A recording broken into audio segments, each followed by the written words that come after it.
Buen día. Universidad Autónoma de Tlaxcala, Facultad de Odontología, licenciatura en cirujano dentista. A continuación se presenta un video manual de procedimientos de las prácticas de laboratorio para la materia de prótesis parcial removible a cargo del doctor Jair Olvera Garrido.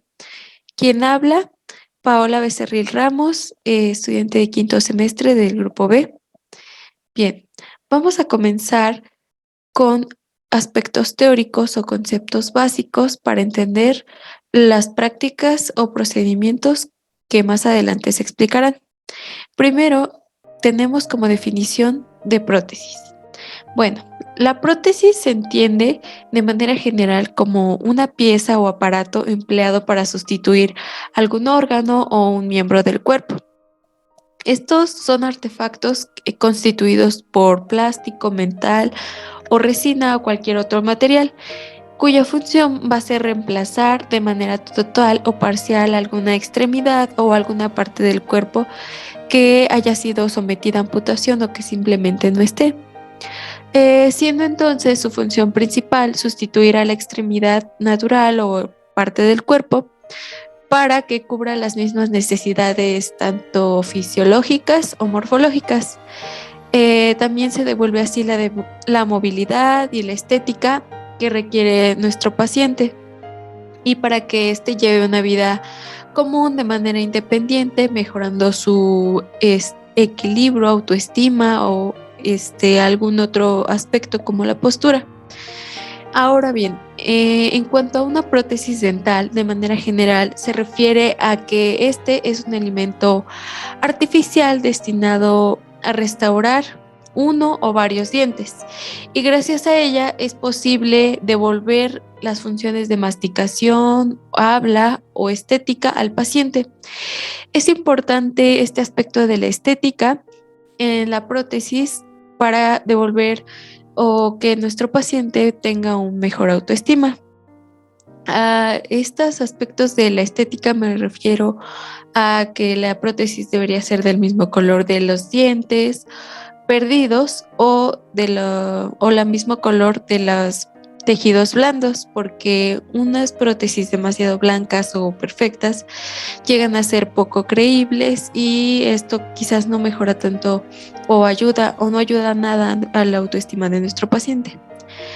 Bien, y si tenemos que definir prótesis removible, esta, como su propio nombre lo indica, son tratamientos o aparatos restauradores que se diseñan y fabrican para que el paciente pueda colocárselas y quitárselas por sí mismo, ya sea para limpiarla o para alguna otra cosa. Esta se apoya en mucosas y encías. Estas son unas prótesis que van fuertemente ancladas sobre una barra y justamente el paciente puede quitárselas en el momento en el que él decida. Bueno, ahora que tenemos claro el concepto de prótesis removible, pasaremos a la clasificación de la misma. Prótesis removible. ¿Cuál es la clasificación de prótesis removible? Bueno, de manera general o básica, la que se conoce comúnmente es la clasificación en la que la divide en prótesis parcial y prótesis total removible. Y pues esta su nombre lo indica. Para el parcial, quiere decir que nuestro paciente conserva algunos de sus dientes y estas prótesis van a sustituir los que ha perdido. Y en la prótesis total removible son una opción cuando el paciente ha perdido todos sus dientes de ambas arcadas o de una arcada, maxilar o mandibular. Otra clasificación que se le da es por su tipo de retención. Esta pueden ser con retenedores extracoronales o retenedores intracoronales. Para retenedores extracoronales se refiere a que las prótesis en la parte retentiva de la corona se va a encontrar en la corona clínica de los dientes que aún conserva el paciente. Los dientes naturales. Con retenedores intracoronales se refiere a que la retención de las prótesis va a estar dada por un retenedor llamado atache interno o atache de precisión. Esta va dentro de la corona del diente natural y la retención depende del paralelismo. Por otro lado, tenemos que se clasifica según su forma de soporte. Esto quiere decir que existen dentosoportadas o dentomucosoportadas, y esto su nombre nos lo indica, cómo es que va a ser el soporte. Dentosoportadas son estos aparatos protésicos en cuya soporte o vía de carga va a depender exclusivamente de los dientes naturales o pilares que aún conserva el paciente. Esto se da cuando hay vanos desdentados delimitados en ambos lados por piezas dentarias. La dentomucosoportada son aquellas en las que el soporte lo va a brindar tanto a las piezas dentarias como tejidos blandos. En este caso hay al menos un extremo libre. Bien, ahora pasamos a los componentes de la prótesis parcial removible. Y bueno, la selección de variación de cada componente va a depender de la clasificación del arco dentado, que lo veremos más adelante, y de algunas características particulares en cada caso clínico. Sin embargo, un elemento mecánico constante es a veces el complejo retentivo. Bueno, a lo largo de la explicación de los componentes, voy a mencionar tres palabras fundamentales que son soporte, estabilidad y retención, las cuales corresponden a la triada protésica. Y según algún componente de la prótesis parcial removible, será el elemento que se incluya. Lo veremos como lo vaya explicando. Bueno, como primer elemento puedo decir que es la base o silla. Esta es una estructura que se encarga principalmente de dar soporte a los dientes artificiales. Este componente se va a ubicar sobre los tejidos blandos, dando además estabilidad y retención.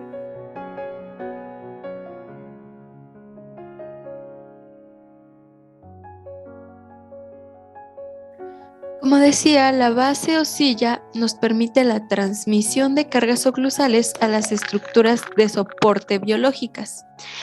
Para que se logre esta distribución óptima de las fuerzas masticatorias, en su porción vestibular, la base debe extenderse hasta el fondo del vestíbulo y en lingual se debe extender hasta la línea miloioidea. Otro componente de la prótesis son los dientes artificiales. Estos pues son los elementos que van a reemplazar la anatomía, la estética y la función de los dientes naturales que se han perdido. Como siguiente componente tenemos a los conectores. Estos vamos a encontrar de dos tipos, un conector mayor y un conector menor. El conector mayor nos sirve para distribuir fuerzas horizontales y nos va a evitar deformaciones elásticas de las bases de las prótesis parciales, la cual debe unirse con un conector mayor resistente. Este conector mayor une las partes de las prótesis situadas en cuadrantes de la arcada, es decir, nos une, por ejemplo, el cuadrante 2 con el 1. El conector mayor nos va a determinar el soporte, estabilidad y retención del aparato protésico.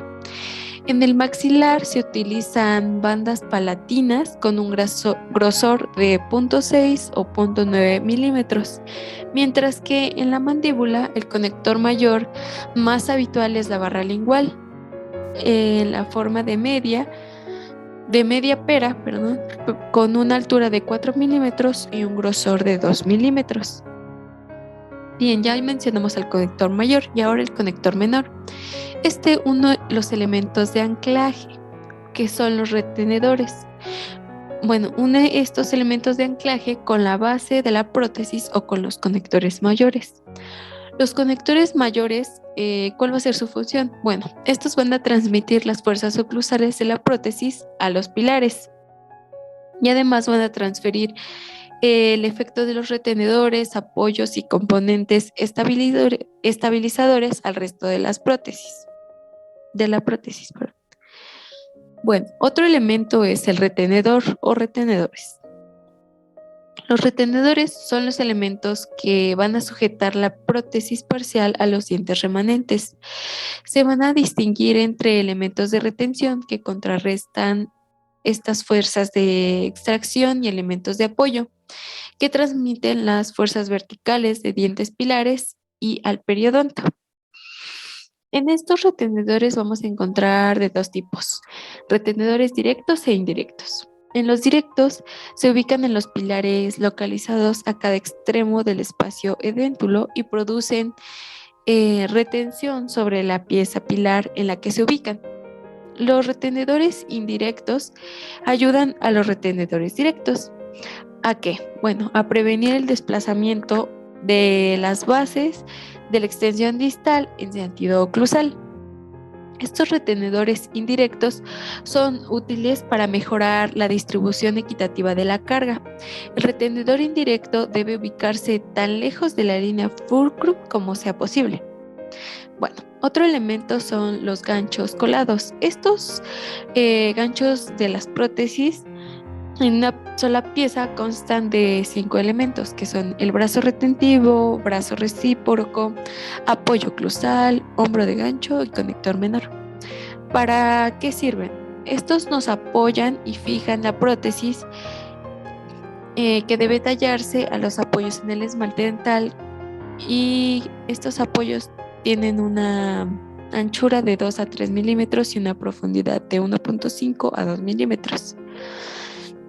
El brazo retentivo, bueno, este es el principal actor en la prótesis parcial removible, podría decirse. La forma de este brazo retentivo debe ser de tal manera que le permita ser flexible, por lo que sus 2/3 incisales son rígidos, que es la parte que se ubica sobre el ecuador protésico, y un extremo terminal debe ser más delgado, que ésta se va a situar en el área retentiva bajo el ecuador protésico. Bueno, la ubicación de este brazo retentivo generalmente va a corresponder a la cara vestibular, a la cara visible del pilar, es decir, a la zona vestibular. Bueno, el brazo recíproco, por otro lado, es el elemento encargado de oponerse a las fuerzas del brazo retentivo sobre el pilar. Así le da estabilidad para evitar el daño sobre este. Ejerce una fuerza opuesta alrededor cuando la prótesis se desplaza fuera de su sitio y la neutraliza. Este normalmente se ubica en la cara opuesta del brazo retentivo y hacia oclusal de la línea del ecuador protésico. La rigidez también contribuye con la estabilidad protésica.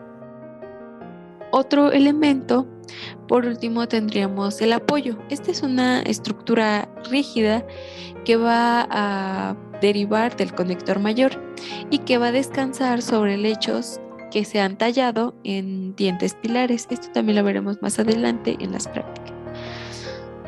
Bueno, en las piezas posteriores será en la cara oclusal este apoyo, mientras que en las anteriores puede ser en cíngulo o en el borde incisal. El lecho para apoyo se define como una preparación sobre el diente o la restauración creado para recibir un apoyo oclusal, singular, incisal, y este se encarga de transmitir las fuerzas funcionales a los dientes pilares que actúan sobre la prótesis a lo largo del eje axial. ¿Qué nos va a brindar? Bueno, nos va a prevenir el movimiento de la prótesis hacia los tejidos blandos, o sea, intrusión. Bueno, también nos va a mantener la relación de la posición del brazo retenedor con respecto al ecuador protésico. También nos va a contribuir a la estabilidad. Además, nos va a brindar soporte y nos va a controlar la posición protésica en relación a tejidos orales. El apoyo también nos va a ayudar a restaurar el plano oclusal. Bien, y con esto se verían los componentes de la prótesis parcial removible. Ahora pasaremos a algo más interesante y fundamental.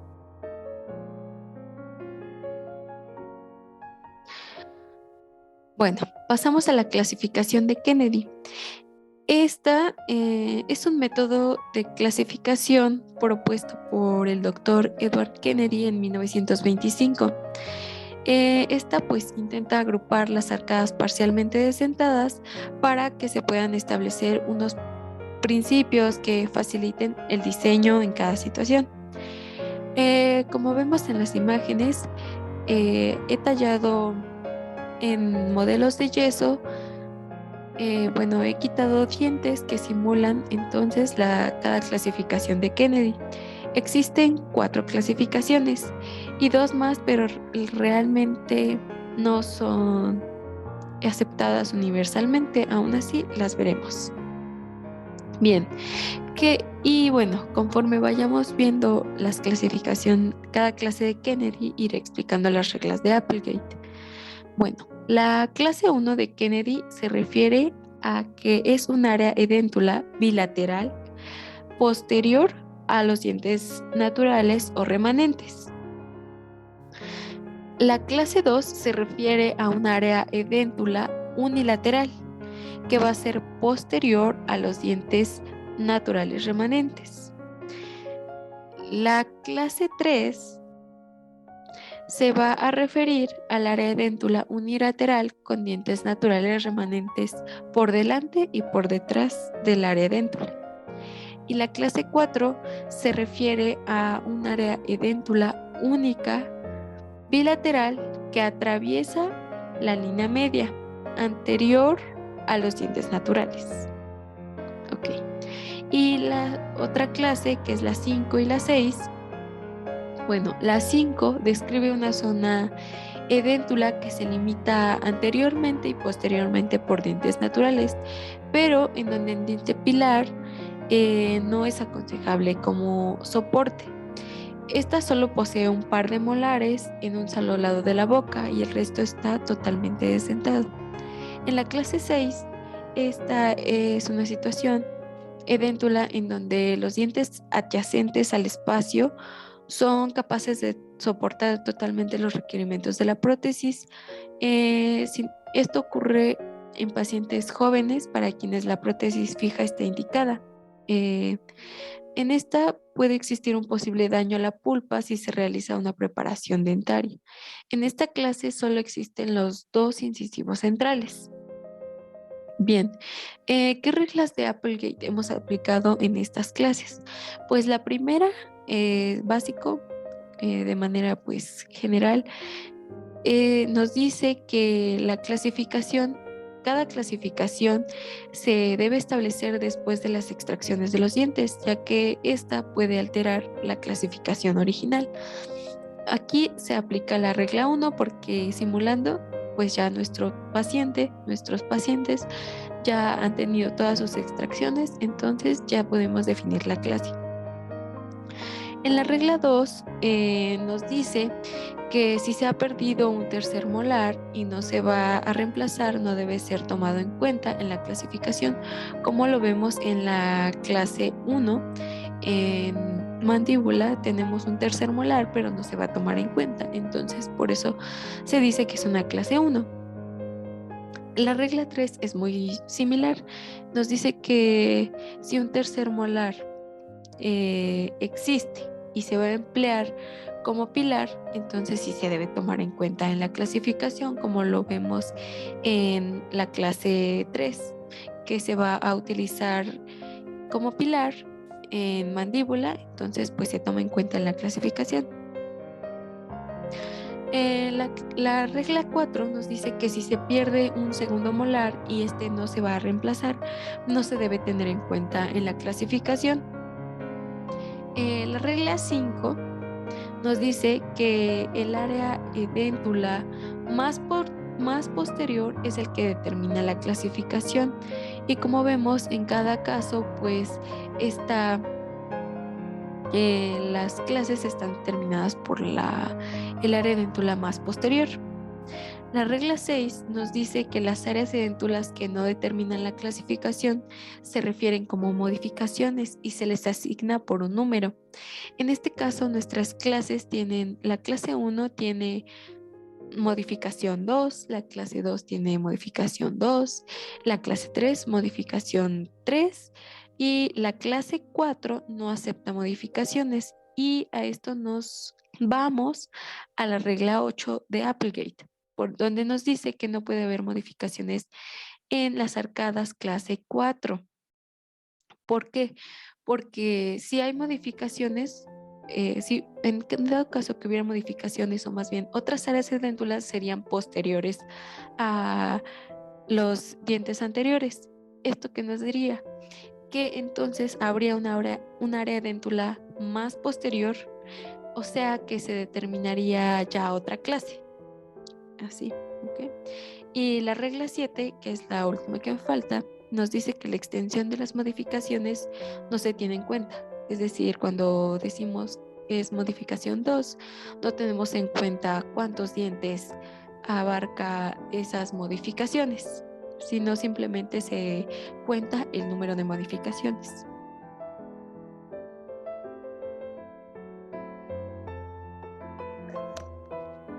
Bien, ahora ya que tenemos claro cuáles son nuestras clases y cuántas modificaciones tienen, haremos cuántas modificaciones tienen nuestras clases, vamos a hacer el análisis biomecánico. En este vamos a trazar tres líneas importantes o tres segmentos importantes. La primera, marcada en rojo, es el eje fulcrum. Después de la mitad de nuestro eje fulcrum sale una línea tangente de color azul. Estos colores pues son con propósito académico, ¿no? Y después eh, de ahí podemos obtener nuestras liberatrices que están señaladas en color verde. Como vemos, aquí está el análisis biomecánico de la clase 1, de la clase 2 y después tenemos, bueno, de la clase 1, la clase 2, 3 y 4.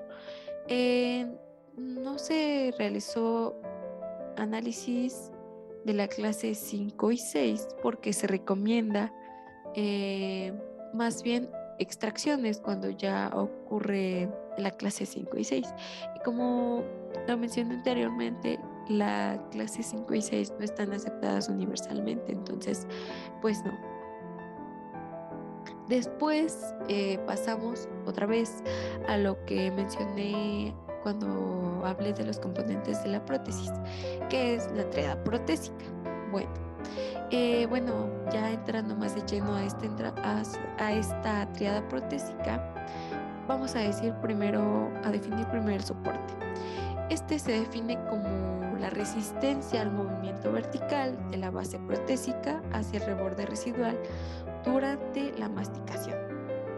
Esta función es realizada por los huesos maxilar y mandibular y por el tejido mucoso que lo recubre.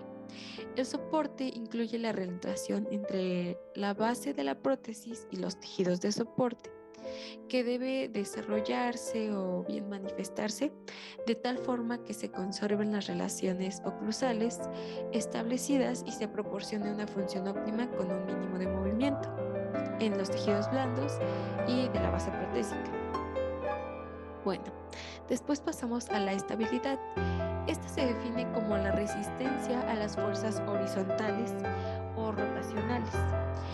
Esta acción es coordinada y equilibrada con la presión de los labios, carrillos y lengua. Esto nos mantiene una estrecha relación con la oclusión y la articulación de los dientes. Este equilibrio nos va a asegurar una comodidad fisiológica para el paciente.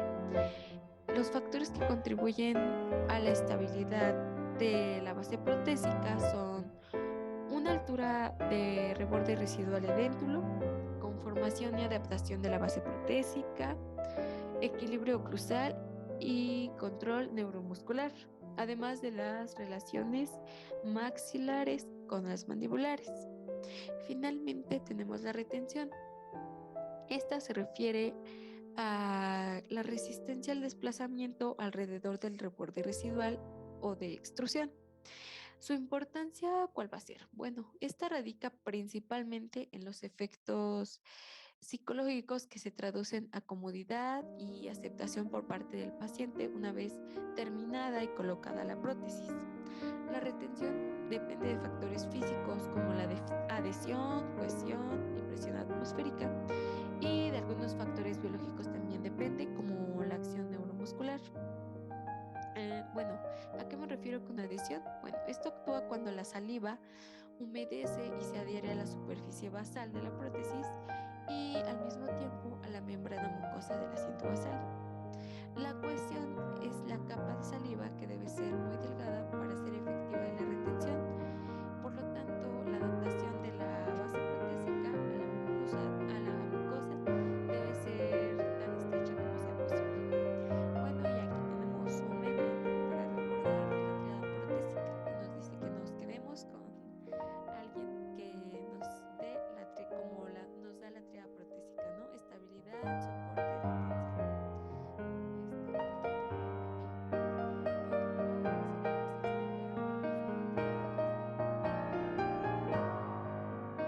Aquí otro meme. Bien, entonces aquí tenemos nuestro paralelómetro, que vamos a empezar con algo básico. ¿Cuál es la definición de un paralelómetro? Bueno, el paralelómetro dental es un instrumento que determina el paralelismo relativo de dos o más superficies dentales o de otras partes del modelo de una arcada. ¿Cuál es el objetivo de utilizar un paralelómetro? Bueno, va a ser determinar, pero ¿determinar qué? Bueno, la vía de inserción más adecuada, la vía de remoción, las zonas de interferencias, los planos guía, determinar el ecuador protésico y determinar la estética, o sea, dónde sería mejor colocar un gancho.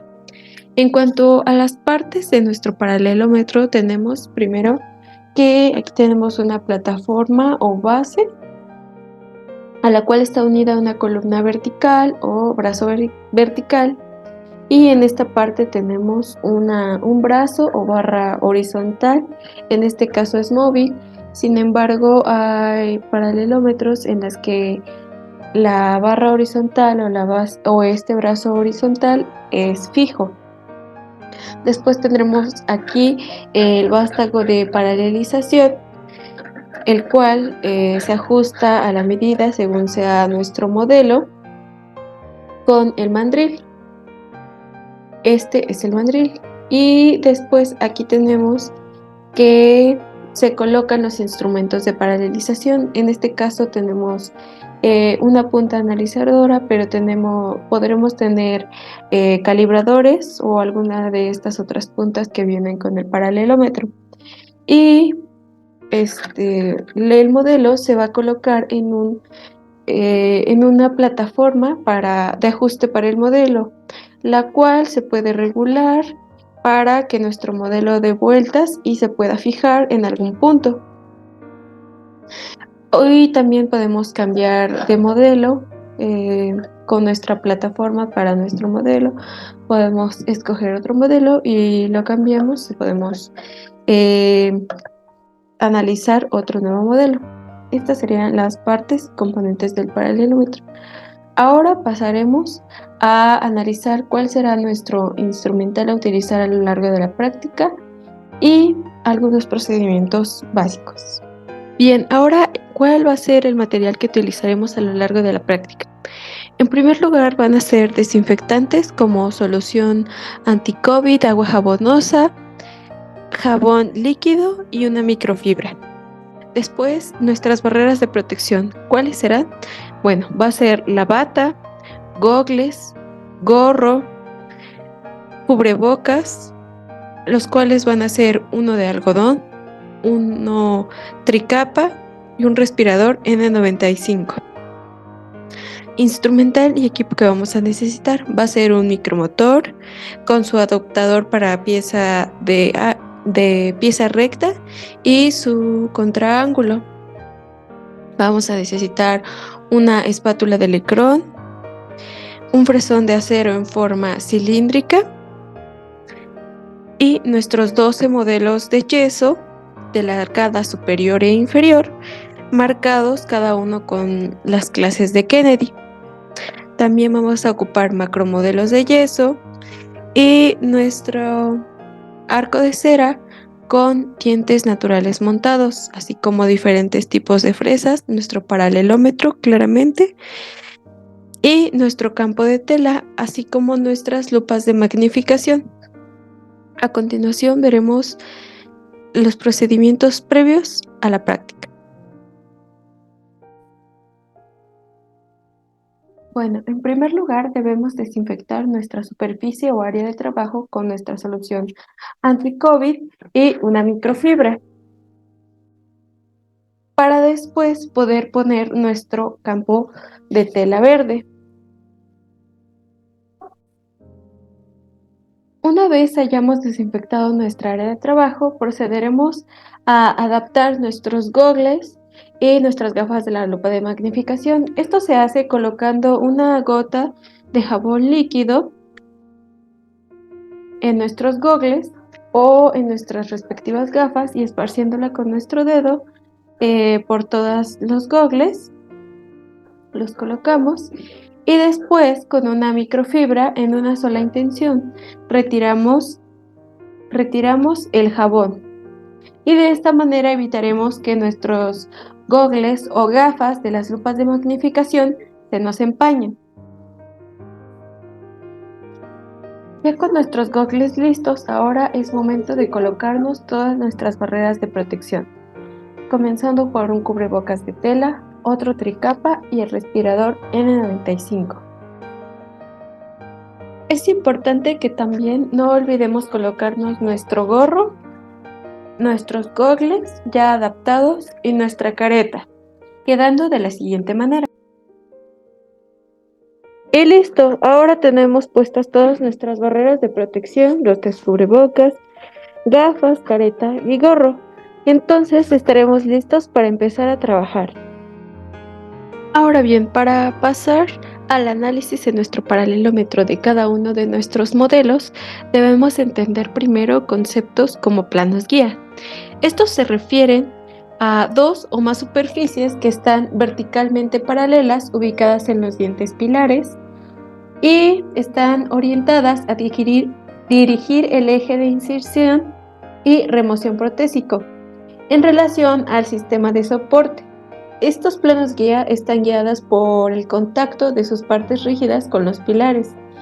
Entonces es esencial que se transfiera cuidadosamente los planos guías que logremos realizar o marcar en nuestro paralelómetro para transferirlos a la boca del paciente. Estos planos guía pueden estar presentes sobre los contornos coronarios de manera natural o alternativamente pueden ser creados recontorneando las superficies de los dientes a través de desgastes selectivos que vamos a realizar una vez analicemos en nuestro paralelómetro nuestros modelos, vamos a proceder a hacer los desgastes. Una característica de estos planos guía es que deben estar paralelos entre sí y al eje de inserción, que este eje de inserción se va a determinar en el paralelómetro. ¿De qué manera se determina? Bueno, colocamos nuestro modelo, ajustamos nuestro paralelómetro de tal manera que nuestra punta analizadora quede en una dirección que contacte con nuestro diente pilar entre nuestra brecha de déntula, lo ajustamos y ahí podremos proceder a marcar una línea de color rojo. Después moveremos nuestro modelo, pasaremos a ajustar otra vez nuestra punta analizadora y vamos a crear dos líneas que para hacerlo de manera más didáctica se van a marcar de rojo. Se marcan dos líneas y en medio de esas dos líneas se marca una línea verde. Este va a ser nuestro eje de inserción, importante siempre para continuar con nuestros planos guía. Cabe señalar que cada uno de estos análisis se debe hacer con cada una de las clases que tenemos. Ahorita voy a comenzar con la clase 1 y voy a marcar todos esos ejes de inserción, siempre analizando meticulosamente con nuestro paralelómetro, cuidando que todos nuestros marcajes queden de manera correcta. Bien, algo fundamental y de mencionar es que la localización de nuestros planos guía va a corresponder normalmente a las superficies proximales de los de las áreas edéntulas adyacentes, bueno, los dientes que estén adyacentes a las áreas edéntulas en sus superficies proximales. Bueno, en ocasiones las superficies linguales de dientes mandibulares se utilizan también como los planos guía. Bien, ajá. No sucede lo mismo con los dientes maxilares, o sea, no se marca un plano guía en los dientes maxilares en la parte palatina, ya que la forma de los mismos ayuda a que se marque el plano guía y pueda haber ahí un descanso o un apoyo. En estos, más bien se podría marcar en la superficie vestibular. Idealmente, los planos guías deben tener una extensión correspondiente a un tercio del ancho bucolingual del diente y su extensión vertical debería comenzar desde el rodete marginal hasta la unión del tercio medio y cervical. El plano guía debe contactar durante todo el proceso de remoción con su correspondiente conector menor. Si este contacto se pierde antes de que el brazo retentivo alcance su ecuador protésico, la retención va a disminuir rápidamente. Otra función de los planos guías incluye que va a minimizar las áreas retentivas profundas con los posibles, donde se pueda posiblemente atrapar alimento, y también reduce la posibilidad de que haya una mala estética. Y finalmente, nuestros planos guías nos van a proveer reciprocidad en conjunto con el brazo recíproco, con demás complejos retentivos, y en general nos va a asegurar la acción intencionada de varios componentes protésicos, por lo que los planos guía son fundamentales. En este caso, para nuestros modelos, los planos guía los he marcado de un color verde en las superficies proximales y donde se necesite en vestibular. Y así lo he hecho con cada una de las clases. Bien, ya tenemos nuestros planos guías marcados en todas nuestras clasificaciones de Kennedy en nuestros modelos de yeso. Ahora procederemos a marcar y realizar los apoyos o descansos oclusales. Estos se definen como unas prolongaciones rígidas procedentes de la estructura protésica mediante un conector menor. Se va a situar sobre o encima de los dientes con una previa preparación de un lecho en el esmalte para neutralizar las fuerzas verticales que se tienden a clavar por la prótesis en la mucosa oral. A la vez, estos apoyos y descansos oclusales nos van a compensar las fuerzas de tipo horizontal. La diferencia entre un apoyo y un descanso consiste en que el apoyo es la parte metálica, literalmente, de la prótesis parcial removible, y sirve para evitar el pequeño desplazamiento, vertical de la misma. Y un descanso oclusal es un pequeño desgaste que se va a realizar, es decir, el apoyo ya es la parte como tal de una prótesis y el descanso es lo que vamos a realizar en el diente. Ese desgaste a manera de un socavado que se va a realizar en el órgano dentario que va a recibir el apoyo. Y esto, para hacerlo de manera más didáctica, lo he marcado de color azul en la parte mesial de nuestros dientes pilar que vamos a utilizar como pilar. Los he marcado. Una vez que los tengamos marcados, vamos a proceder a hacer los desgastes. Pero antes de realizarlo, para tener una mejor guía de cómo realizar estos desgastes en nuestros modelos de yeso, vamos a realizarlo primero en los macromodelos. Así, teniendo un trabajo a mayor escala, nos será más fácil realizarlos en los modelos de yeso. Como lo mencioné, vamos a hacer nuestras preparaciones para nuestros descansos oclusales con nuestro micromotor, nuestro fresón cilíndrico. Como vemos en la imagen, se va a hacer primeramente un desgaste en la fosa mesial de nuestros dientes y otros desgastes en la parte externa para que queden como 3 círculos, como se ve en la imagen. Para después unir esos 3 círculos, que, bueno, por decirlo de alguna manera, unirlos y que nos quede de esa manera, que es la parte azul que tengo marcada ya en mi macromodelo.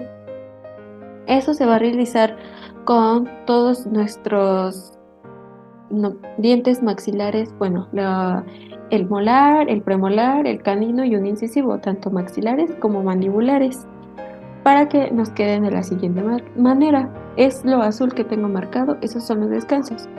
Una vez realizados a gran escala, ya vimos cómo, con nuestro fresón, vamos a pasar de nuevo al análisis. Bueno, seguimos con nuestro paralelómetro, pasamos al análisis para poder ya realizar esos desgastes ahora en pequeña escala.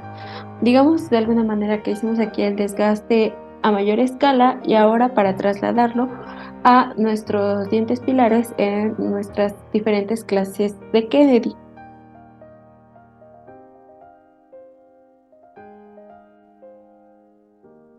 Cabe destacar que una característica de los descansos que ya hice en los macromodelos es que debe quedar como una cuchara. Es decir, en la parte de la fosa debe ser más profundo que la parte interproximal. Eso con los dientes posteriores, tanto premolar y molar. En cuanto a los dientes anteriores, el desgaste para el descanso oclusal va a ser en el cíngulo. Este desgaste debe ser plano, debe tener una superficie plana. Por eso lo hicimos con nuestro fresón cilíndrico punta plana.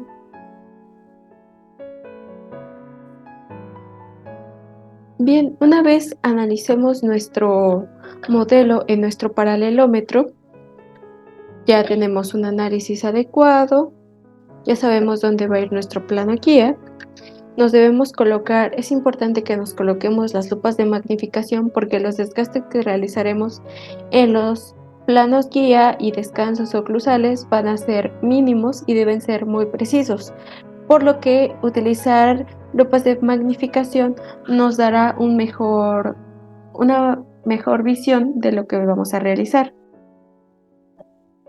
Y es aquí cuando voy a mencionar las ventajas de utilizar lupas de magnificación. El uso de estas lupas o lentes de magnificación en odontología nos permite una mayor visualización de la cavidad oral en el paciente, con lo que se consiguen mejores diagnósticos y acabados, dando mejores resultados y también pues se incrementa la satisfacción del paciente, así como su nivel de confianza hacia nosotros.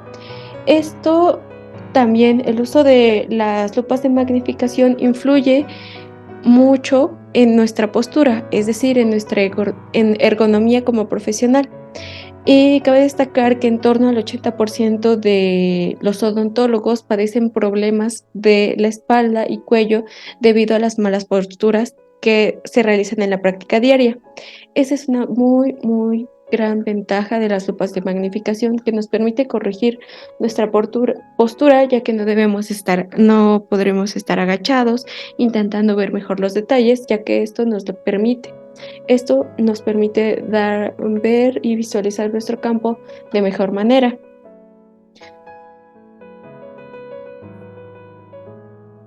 Es por eso que el uso de nuestras lupas de magnificación es muy importante.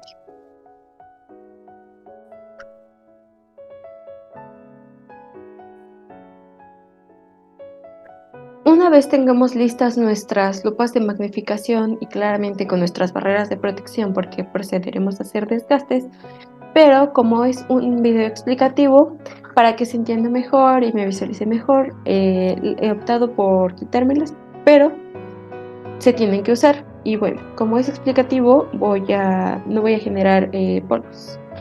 Entonces, ya tenemos nuestra guía de nuestro paralelómetro ahora con nuestra fresa para planos guía, que sería la 838F, 837F. Vamos a proceder a realizar el desgaste de nuestros planos guía. Como vemos, debemos seguir siempre la orientación que nos dejó nuestra punta analizadora con nuestro paralelómetro y así hacer nuestro plano guía en toda esta parte y hacerlo pues en todos los planos guías que ya teníamos marcado en color verde. Se realiza siempre como en media luna y después procederemos a cambiar de fresa.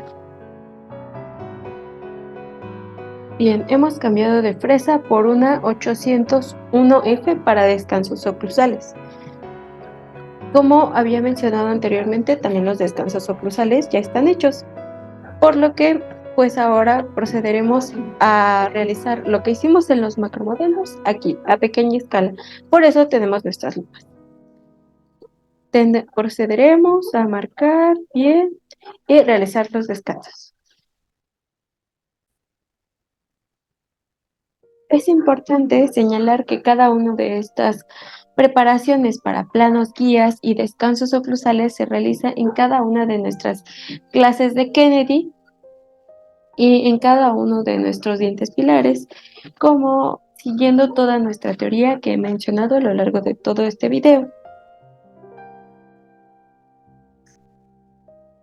Es importante señalar que todo lo que he realizado a lo largo de este video con nuestros modelos de yeso y nuestros macromodelos, ahora se procederá a realizar en el rollo de cera donde hemos montado nuestros dientes naturales. Esto representaría como si estuviéramos trabajando ahora en la boca de nuestro paciente o algo similar, que es lo más cercano a lo que podemos encontrar. Se realiza el mismo análisis para realizar los planos guía, los descansos oclusales, los apoyos y así poder realizar una prótesis parcial removible en nuestro paciente. Es importante todos estos conceptos y todos estos procedimientos y pasos que hemos seguido a lo largo de este video para que nuestro paciente tenga un resultado satisfactorio.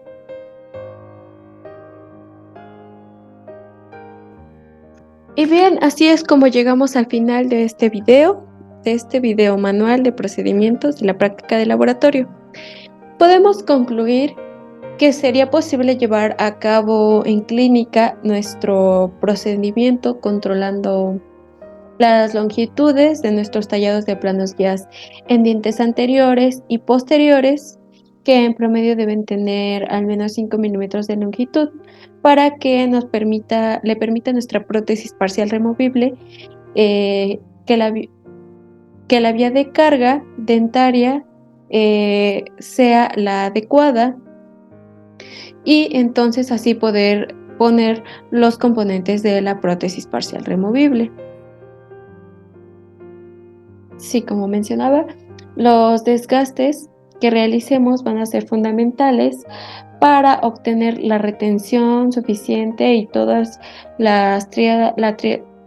los componentes de la tríada protésica que mencioné a lo largo del video y que esos componentes y esos tallados nos permitan que funcione de manera óptima el tratamiento que le demos al paciente y que se mantenga ahí nuestro dispositivo protésico, que sea cómodo para el paciente y no genere ningún problema estético para que nuestro paciente pueda continuar una vida normal o común y pueda realizar sus actividades diarias sin ninguna molestia, que ese es nuestro principal objetivo en nuestra labor como odontólogos. Y finalmente tenemos nuestra bibliografía. Gracias, eso sería todo.